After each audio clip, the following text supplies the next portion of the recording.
தீபம், விளக்கேற்றும் எண்ணெய் மற்றும் அகர்பத்திகள் ஒரு தெய்வீக அனுபவம்.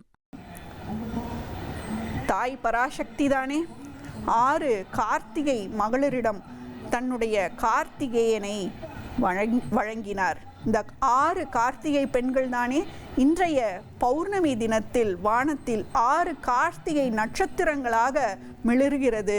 அதுவும் இந்த கார்த்திகை விளக்கீடிற்கான ஒரு முக்கிய அடையாளமாக பார்க்கப்படுகிறது.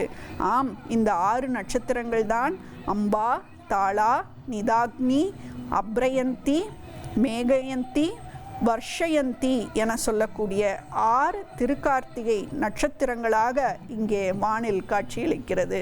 எப்படி நம்முடைய வாழ்க்கையை ஆணவம், கண்மம், மாயை என்ற இருளெல்லாம் மேகம் போல் மறைத்து இறையாகிய ஒளியை நம்முடைய கண்களுக்கு எட்டாத வகையில் வாழ்க்கை நம்மை பிறவி பெருங்கடலை நீந்த முடியாமல் நம்மை உள்ளே ஆழ்த்தி விடுகின்றவோ, அப்படியே இன்றைய தினமும் அந்த அண்ணாமலையாரை மலையாகவே நமக்கு காட்சியளிக்கக்கூடிய அந்த அண்ணாமலையாரின் மலை முகட்டையும் மேகமும் பனியும் சூழ்ந்திருக்கக்கூடிய இருள் சூழ்ந்த அந்த ஒரு நிலையை நம்மால் பார்க்க முடிகிறது.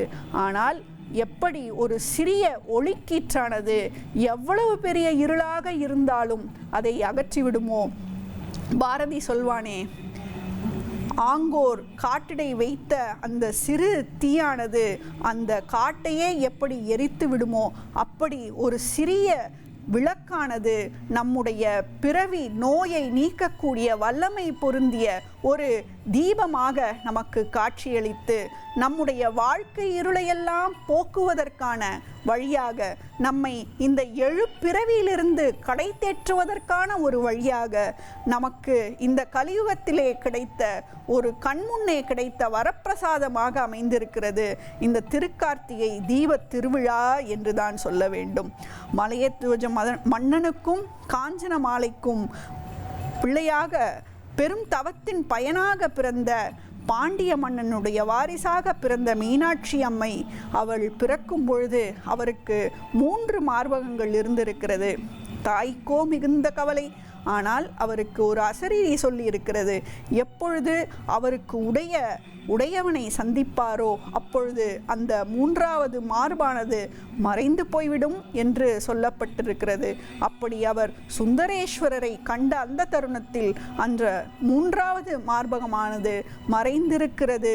அப்படி சுந்தரேஸ்வரரை மணந்த வீரத்தின் ஒரு அடையாளமாக இருக்கக்கூடிய மீனாட்சி அம்மை நமக்கு தீப தரிசன மண்டபத்திற்கு துள்ளலுடன் எழுந்தருளிய காட்சியை நாம் கண்டு மகிழ்ந்து வந்தோம்.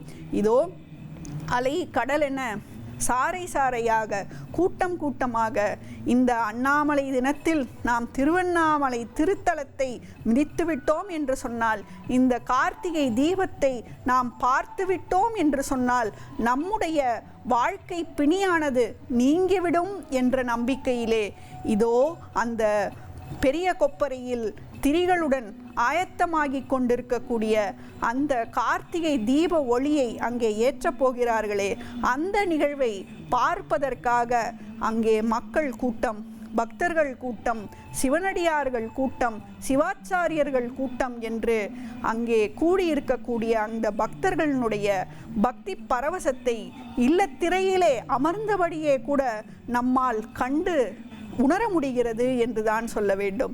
இல்லத்திலும் நாம் அனைவரும் நம்முடைய இல்லத்திலே அந்த ஒளியினுடைய ஒரு வார்ப்பாக, அந்த ஒளியினுடைய ஒரு சிறு பிடியாக, ஒரு சிறிய அம்சமாக நம்முடைய வீட்டிலே திருவிளக்கு ஏற்றுவதற்கு, 27 கார்த்திகை திருவிளக்குகளை ஏற்றுவதற்கு நாம் ஆயத்தமாகி கொண்டிருப்போம் என்றுதான் நான் நினைக்கிறேன்.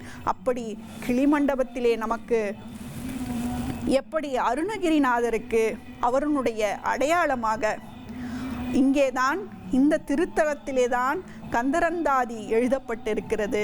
இந்த திருத்தலத்தில் இருந்துதான் நமக்கு திருவம்பாவை கிடைத்திருக்கிறது. அப்படி முக்தி தரும் க்ஷேத்திரமாக, பல இலக்கியங்களுக்கு அடிகோலிட்ட ஒரு புண்ணிய தலமாக நமக்கு இந்த திருவண்ணாமலை திருத்தலம் அமைந்திருக்கிறது. எப்பேற்பட்ட ஒரு பெரிய பாக்கியம்! நினைத்தாலே முக்தி தரக்கூடிய எளிவந்த தன்மையை உடைய அந்த அருட்பெரும் ஜோதியின் வடிவாக பிரம்மனாலும் விஷ்ணுவாலுமே அடிமுடியை காணாத இந்த சூழலிலே நம்முடைய பக்தர்களுக்காக எளிமையாக ஜோதி வடிவிலே அவர்களுடைய வாழ்க்கை இருளை போக்குவதற்கு ஒரு அடையாளமாக நமக்கு சிவபெருமான் இங்கே தீப ஜோதியாய் காட்சி தர இருக்கிறார். அந்த தீப ஜோதியை கண்டு ரசிக்க வேண்டும் என்று அங்கே பக்தர்கள் அனைவரும் ஒருமித்து கைகளை கூப்பி அரோகரா கோஷமிட்டு இதுவரை அங்கே தீப தரிசன மண்டபத்திலே எழுந்தருளி இருக்கக்கூடிய விநாயகரையும் முருகப்பெருமானையும் மீனாட்சி அம்மையாரையும் சண்டிகேஸ்வரரையும் கண்டு அந்த மேனியின் அழகிலே மயங்கி உண்ணாமுலை உடனுரை அண்ணாமலையினாருடைய அந்த அழகிய திருமேனியையும் உற்சவ மூர்த்தியையும் கண்டு மகிழ்ந்து அவர்கள் அடுத்து அந்த மலையின் உச்சியிலே ஏற்றப்போகும் திருக்கார்த்திகை தீபத்தை எதிர்நோக்கி காத்திருக்கக்கூடிய அந்த பரவசத்தை நம்மால் இங்கிருந்தே உணர முடிகிறது. இதை தாண்டி ராஜகோபுரம், கிளிகோபுரம், வல்லால மகாராஜா கோபுரத்தை தாண்டி இங்கே இருக்கக்கூடிய மற்ற தெற்கு கட்டை கோபுரம், மேற்கு கட்டை கோபுரம், வடக்கு கட்டை கோபுரங்களும் இந்த கோவிலினுடைய கோபுர வரிசையிலே பெருமை வாய்ந்ததாக காணப்படுகிறது. திருவண்ணாமலை திருத்தலத்தின் பெருமைகளை நம்மால் அடுக்கிக் கொண்டே போக முடியும். நினைத்தாலே முக்தி தரும் தலம், அருணகிரிநாதரின் வாழ்வில் பெரிய திருப்பங்களை ஏற்படுத்திய தலம். இங்கே இருக்கக்கூடிய பாதாள லிங்கேஸ்வரரைத்தான் நம்முடைய ரமண மகரிஷி தவமிருந்து முக்தி பெறுவதற்கான ஒரு வழியாக பெற்றிருந்தார் என்றுதான் சொல்ல வேண்டும். தென்னிந்தியாவின் 2வது உயரமான கோபுரத்தை உடைய தலம். இங்கே இருக்கக்கூடிய சிறப்புகள் தான் எத்தனை.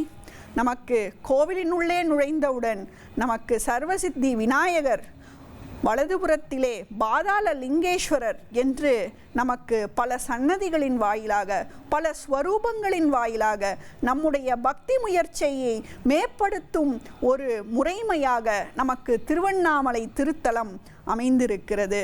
வண்ணச்சரபம் தண்டபாணி சுவாமிகளுக்கு, முருகப்பெருமானுக்கு சாத்திய வேலானது இங்கே இருக்கிறது என்று சொல்லலாம்.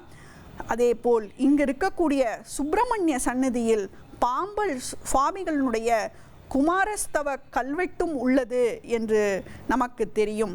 அதேபோல் இங்கு இருக்கக்கூடிய அம்பாள் சன்னதியில் சம்பந்தர் பதிகம் மற்றும் அம்மானை பாடல்களினுடைய கல்வெட்டுகள் இங்கே இருப்பதை நாம் அறிவோம். இப்பொழுது இதோ அந்த கார்த்திகை தீப திருவிழாவை வழிநடத்துவதற்கு சிவாச்சாரிய பெருமக்கள் அணிவகுத்து வரக்கூடிய அந்த காட்சியை நாம் கண்டு மகிழ்ந்து வருகிறோம். கீழே இருக்கக்கூடிய சிறிய கொப்பரையில் தீபம் ஏற்றப்பட்டவுடன் அந்த சமிக்கையை ஏற்று அதே நேரத்தில் அர்த்தநாரீஸ்வரராக அவருடைய உற்சவ மூர்த்தி அங்கே தீப தரிசன மண்டபத்தில் எழுந்தருளக்கூடிய அந்த நிகழ்வு நடந்தவுடனேயே மேலே மலையின் உச்சியிலே சென்னியின் மேல் திருக்கார்த்திகை தீபமானது அந்த பெரிய கொப்பரையிலே ஏற்றுவதற்கு தயாராக ஆயத்த பணிகள் நிறைவடைந்த நிலையில் நாம் அந்த காட்சியை காண்பதற்காக காத்து கொண்டிருக்கிறோம். இந்த திருவண்ணாமலை திருத்தலத்தை வழிபட்ட பக்தர்களும் வழிபட்ட முனிவர்களும் யோகிகளும் எண்ணற்றவராக இருந்திருக்கிறார். எப்படி காசியில் சென்று முக்தி பெறலாம் என்று நம்பப்படுகிறதோ அப்படி திருவண்ணாமலை திருத்தலத்திற்கு சென்று அண்ணாமலையாரை வழிபட்டால் நமக்கு முக்தி கிடைப்பது நிச்சயம் என்று சிவபக்தர்கள் அனைவரும் பூர்ணமாக நம்பக்கூடிய திருத்தலமாக, சிறப்பு வாய்ந்த தலமாக அண்ணாமலையாரினுடைய இந்த திருத்தலம் அமைந்திருக்கிறது. விஸ்வாமித்திரர், பதஞ்சலி, வியாக்கிரபாதர், அகத்தியர், சனந்தர் ஆகிய முனிவர்கள் வழிபட்ட லிங்கங்கள் இங்கே அமைந்திருக்கிறது. மேலும் அண்ணாமலையாரின் சிறப்புகளை நாம் தொடர்ந்து ரசிக்கலாம். தீபம், விளக்கேற்றும் எண்ணெய் மற்றும் அகர்பத்திகள் ஒரு தெய்வீக அனுபவம்.